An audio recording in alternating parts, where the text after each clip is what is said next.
Bon, alors aujourd'hui, je vais vous parler des tolérances ISO qui sont notifiées sur les dessins par un code, hein. Vous voyez ici, je vous montre un code H11 qui suit une cote nominale diamètre 4. Vous voyez, cette annotation, en fait, elle donne les diamètres des 8 perçages de cette pièce, dont 8 fois le nombre de perçages, diamètre, vous connaissez ce symbole, 4 la cote nominale, donc 4 mm, et une tolérance sur le diamètre H11. Alors le but de cette leçon, c'est de décoder cette annotation ici, composée d'une lettre et d'un nombre. Ici, une lettre d'ailleurs H majuscule, c'est important. Donc, on va regarder ça ensemble. Euh, il faut pour cela aller préciser certaines choses ici. Donc, ce document, je vais vous l'envoyer. Donc, tolérance ISO.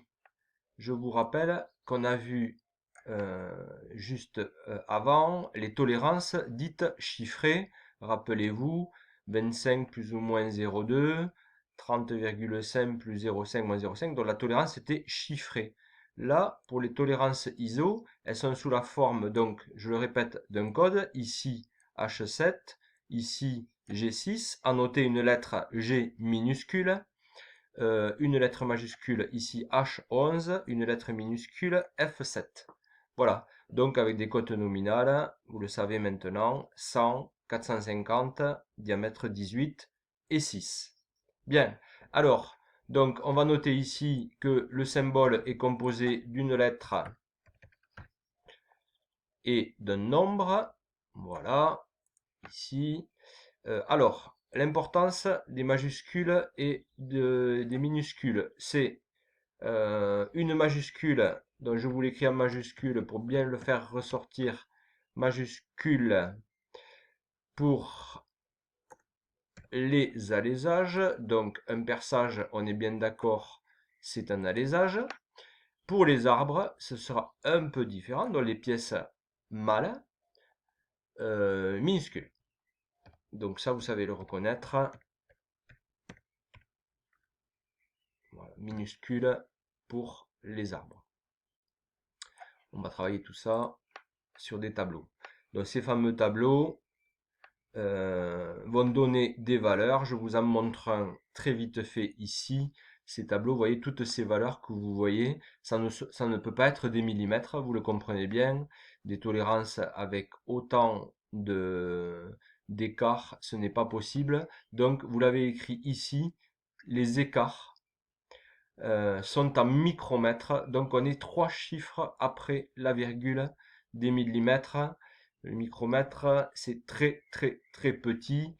Écart supérieur ici, par exemple, 60 micromètres. Écart inférieur, 20 micromètres. On va revoir tout ça pour un cas, donc, que j'ai pris du dessin que je viens de vous montrer. 4H11, le diamètre des perçages de la pièce et la fameuse tolérance H11. Je vous remontre le dessin pour bien vous repérer. Donc on va parler de ce cas ici, 4H11. D'accord? Bien, on va savoir le mini et le maxi du diamètre des perçages qu'on a le droit de faire. Alors, un perçage, il se fait avec un forêt, qu'on prendra forcément ici de diamètre 4 et avec une tolérance mini-maxi. Donc un forêt avec une bonne vitesse de coupe, une bonne vitesse de rotation de la machine, un forêt bien affûté, dans de bonnes conditions de travail. Bien, donc c'est ce qui nous permettra d'avoir des tolérances relativement précises. Donc on va travailler sur ce tableau.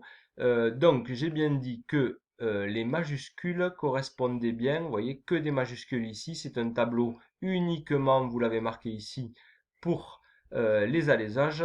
Donc alésage, je répète, un perçage bien sûr est un alésage. C'est toutes les formes creuses.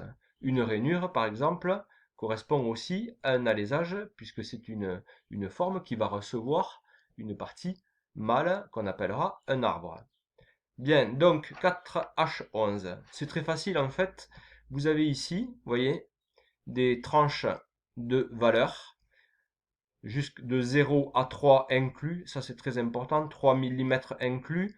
Donc la colonne à côté de 3 exclus à 6 inclus, etc. Ils n'ont pas marqué ici sur le livre, sur le tableau, inclus chaque fois, mais il faut comprendre de 6 exclus à 10 inclus, etc.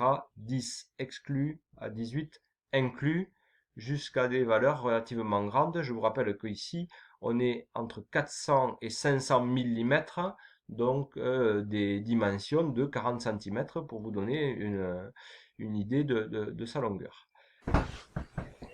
Bien, alors pour notre cas, donc nous avons une cote nominale de 4 qu'il nous faut positionner dans l'une de ces colonnes-là. Donc vous comprenez de suite que le 4 va se positionner entre 3 et 6 mm, donc 3 exclus, donc on est supérieur à 3, inférieur à 6, donc le 4 il est ici. Donc je vais ici vous repérer peut-être la colonne dans laquelle on va travailler. Voilà, ici. Donc après, on va positionner notre H11 là. Alors là, ça c'est très simple puisque vous avez ici à rechercher le H11 parmi toutes les propositions. Donc la ligne qui correspond, vous la voyez ici, le H11. Je vais aussi vous la repérer de la même façon. Donc le H11, on le retrouve là.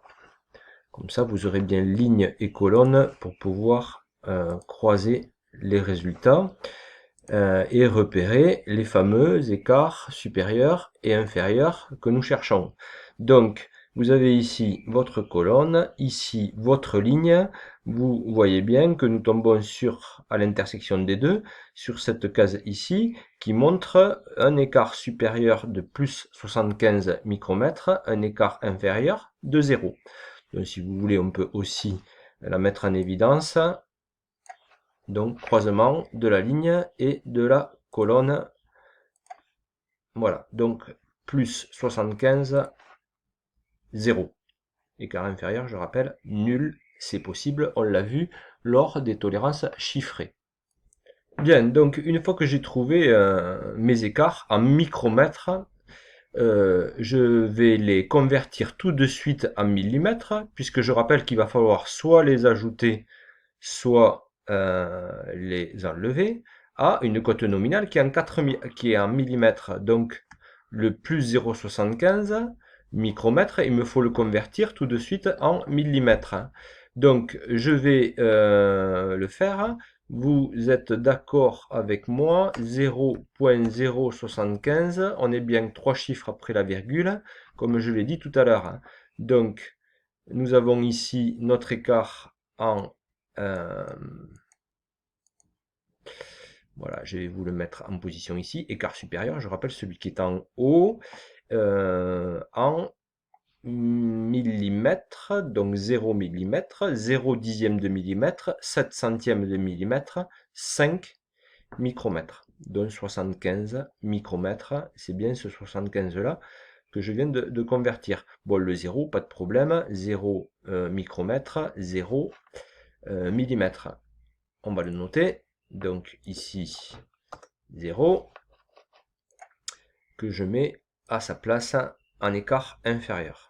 Donc 0,000. Nous avons donc nos écarts. Comme pour une tolérance chiffrée, nous avons un écart supérieur et un écart inférieur en millimètres. Donc là, c'est terminé. On retombe sur quelque chose de très classique. Donc, on va calculer pardon,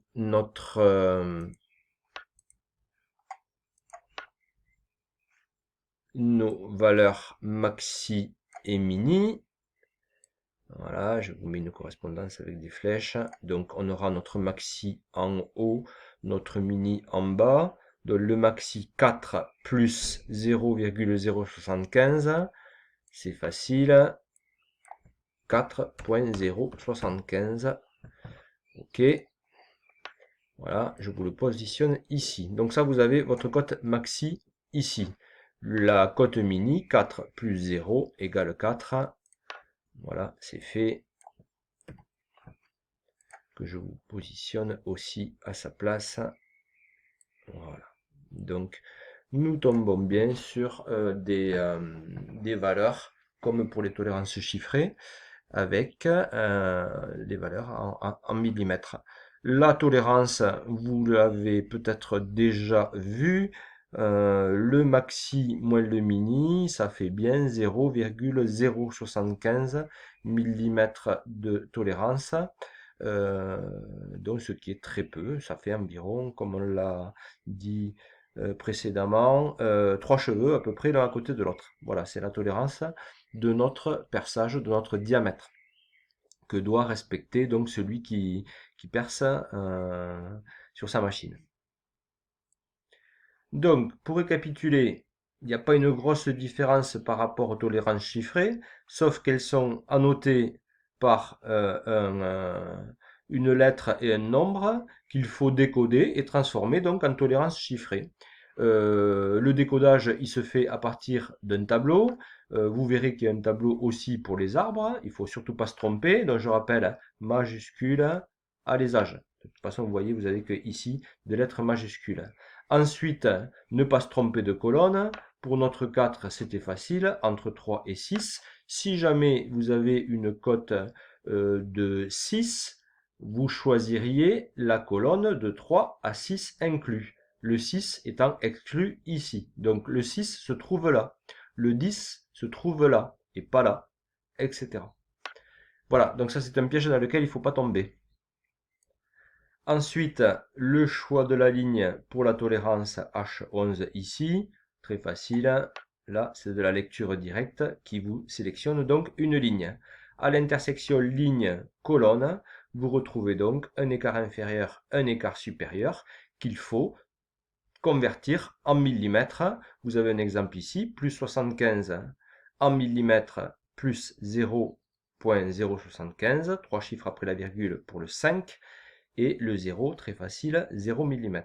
Voilà, ce qui vous permet de tomber sur des écarts inférieurs et supérieurs, comme pour les tolérances chiffrées, qui vous donnent chacun, à leur tour, l'écart supérieur, la cote maxi, l'écart inférieur, la cote mini. Voilà, donc ce n'est pas trop compliqué, on va retravailler ça sur 3 ou 4 autres exemples que je vais vous donner. Alors, donc on va traiter 4 exemples ensemble, ou du moins vous allez essayer de les faire. Je précise juste ici, chose que je n'ai pas encore remarqué, que donc toutes les valeurs des tableaux sont en micromètres.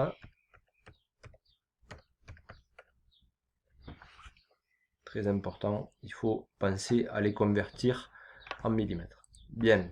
Ah donc les 4 exemples que je vais vous faire traiter. Donc, alésage, pourquoi majuscule, arbre, pourquoi minuscule, G, H majuscule, donc un arbre, F minuscule, pardon, H majuscule, un alésage, donc F minuscule, un arbre.